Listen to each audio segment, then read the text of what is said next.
Ada satu klien yang jual beli ya, dia beli, dijual lagi, terus beli lagi yang di tempat lain, itu sampai 6 kali sama aku. Jadi pertama kali itu aku seneng sekali sih, karena closing pertama di Graha ya, jadi langsung hafal.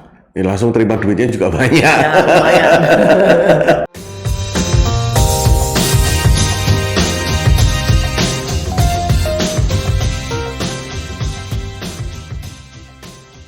Hello Winmax Family, jumpa lagi dalam podcast Winmax Gallery. Kali ini kita mengundang salah satu sahabat agent properti yang profesional, sudah lama banget, bahkan lebih lama, jauh lebih lama berkecimpung di dunia properti daripada saya, dan sampai second generation, ya anak-anaknya pun menjadi agent properti. Ini sudah mendarah daging berarti ya. Kita akan belajar dari pengalamannya beliau mengenai transisi agent properti dari zaman dulu sampai sekarang. Kita akan belajar, dan juga bagaimana beliau bisa menjadi agent properti yang profesional dan tentunya menjual transaksi yang luar biasa banyak. Nah, kita kenalkan Celuki ya. Nah, Celuki, boleh cerita awal perjalanannya bisa masuk di bisnis agent properti? Ya, terima kasih Pak Budi diberi kesempatan untuk podcast dengan Winmax. Saya pertama kali tertarik di bisnis properti ini karena saya melihat sepupu saya, dia bekerja sebagai agent properti. Waktu itu saya masih bekerja sebagai sekretaris direktur di suatu perusahaan yang cukup besar. Terus saya mencoba untuk belajar. Dan kebetulan ada teman saya yang membuka kantor. Waktu itu kantor dengan nama itu cukup besar.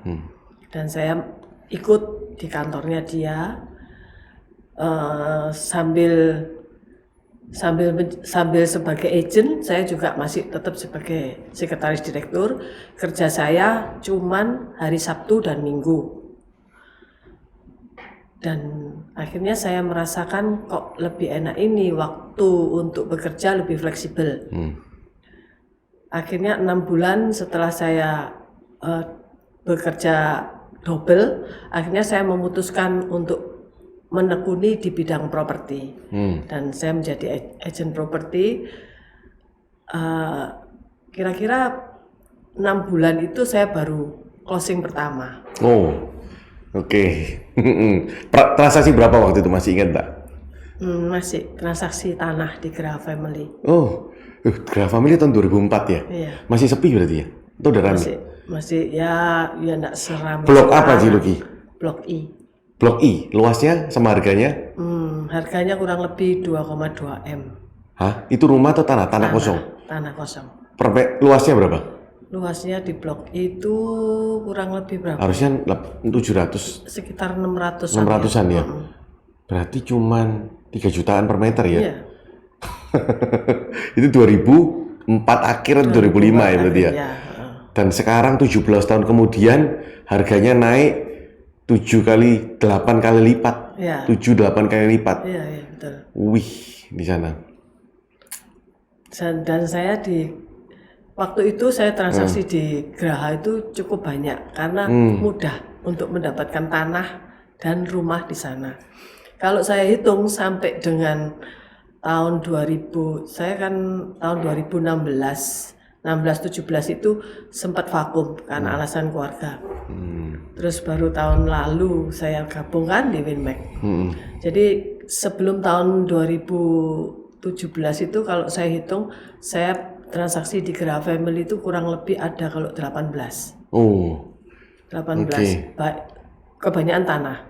Graha Family itu perumahan yang paling mahal salah satu perumahan yang paling mahal di Surabaya.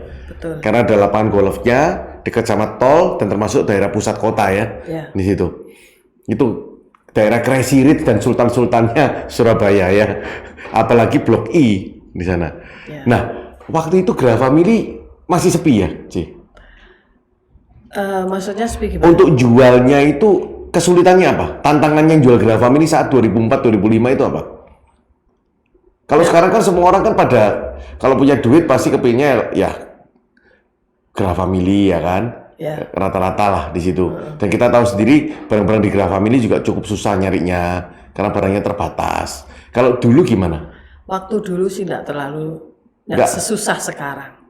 Dan memang kebanyakan klienku itu nyarinya ke yang di Graha Family.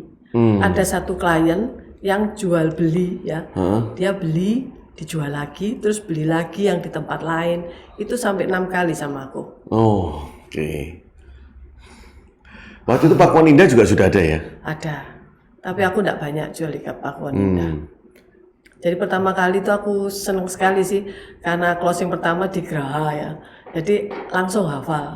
Ya, langsung terima duitnya juga banyak. Ya, lumayan. Waktu itu kalau 2 eman ya kurang lebih ya 40-an juta ya, fee-nya ya. 40 juta tahun 2004. Ya, itu gede banget uang kuliahku dulu cuma berapa? Aku sebagai pegang bayar. Iya. Uang kuliah dulu aja di universitas di Surabaya itu cuma berapa? 2,7 juta satu semester. Itu sudah bisa sampai lulus itu kan. Komisinya. Iya, itu murah cicilnya. Oke, nah Ciluki, perbedaan jadi agen properti sekarang dengan dulu. Sekarang kan zamannya mulai banyak media. Kalau dulu kan mungkin belum ada. Yeah. Nah, enak mana Ci? Enak sekarang ya. Karena kita sekarang itu bisa broadcast lewat WA sedemikian banyaknya. Yeah. Terus kalau dulu itu kan terbatas, paketnya kan BB. Ya toh, maksudnya. Oh, 2004 sudah BB ya? Belum. Belum, intinya yang banyak broadcast kan pada waktu itu. Ya. Pakai BB, sebelum itu kan nggak ada. Itu lebih susah lagi. Nah, orang kalau mau tahu fotonya mana gitu gimana Ci? Zaman itu? Enggak, ya langsung lihat lokasi. Jadi langsung lihat lokasi dan waktu datang lihat depannya nggak mau langsung pulang. Ya iyalah. Iya. Apa sama Mbak brosur-brosur juga gitu sih? Ketemu orangnya presentasi, tujuin brosur-brosur gitu. Brosurnya dari kantor. Gitu ya? Brosurnya dari kantor tapi nggak khusus rumah itu, banyak rumah. Jadi kita kalau ketemu klien selain ngasih kartu nama juga bawa brosurnya dari kantor. Yang banyak, maksudnya nggak satu itu aja, ada banyak lah. Terus biaya pulsa juga lebih mahal ya. Aku masih ingat SMS itu dulu sekali SMS 300 rupiah kalau nggak salah. Ya 250 lah ya. Jadi sekali follow up 30 orang sudah habis. sudah banyak ya kan. Apalagi kalau sekarang broadcast 1000 ya kan. Kalau dulu rasanya lebih banyak telepon ya daripada SMS. Banyak telepon ya. Setelah ada BB itu baru kita broadcast. Iya, karena SMS ada karakternya kan waktu itu ya. Jadi lebih banyak follow up telepon gimana. Iya. Untuk promosi juga lebih. Kalau sekarang kan bisa dibikin video bagus-bagus ya kan. Nggak ada dulu. Zaman dulu nggak ada podcast yang nggak ada, Bud. Jadi dulu sebenarnya agent properti yang zaman dulu itu bisa sukses itu sebenarnya juga lebih luar biasa ya harusnya ya. Iya, karena dulu nggak sebanyak ini. Iya. Agent itu nggak sebanyak ini. Iya. Dan orang kan juga mungkin nggak tahu ya ini bener nggak ya. Zaman dulu itu, zaman sekarang ini orang lebih open mind untuk titip properti ke agent properti. Zaman dulu lebih susah nggak? Untuk orang tergantung percaya. Agennya. Makanya kalau jadi agent properti itu harus bisa dipercaya, jujur. Kalau kasih informasi itu yang benar gitu loh. Nggak menjelekkan, maksudnya barang jelek terus dibilang bagus. Nah kalau itu sudah mati sudah namanya. Sama banyak agent yang dulu lebih banyak nggak tereducated, jadi main makap harga itu banyak juga dulu ya. Karena aku gabung sama kantor. Kecuali kalau yang dibilang BT, nah itu yang begitu. Kalau kita soalnya di kantor itu aturannya cukup bagus. Jadi kalau punya listingan itu yang bisa masuk kantor yang eksklusif. Oh ya kalau dulu eksklusif ya. Iya. Jadi ada open listing apa nggak ada? Open listing itu jarang sekali. Sama kalau sekarang lebih banyak orang open mind untuk titip agent. Kalau dulu ini menurut pandanganku ya, dulu itu semakin banyak orang yang tanpa perantara TP ya kan, nggak mau titip agent, dia mau nyoba masarin sendiri.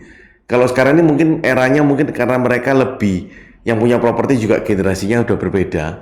Jadi dia daripada aku repot bukain orang 10 kali, tidak ada yang closing ya kan, wis titip agent aja itu. Tapi rasaku enggak juga itu. Enggak juga.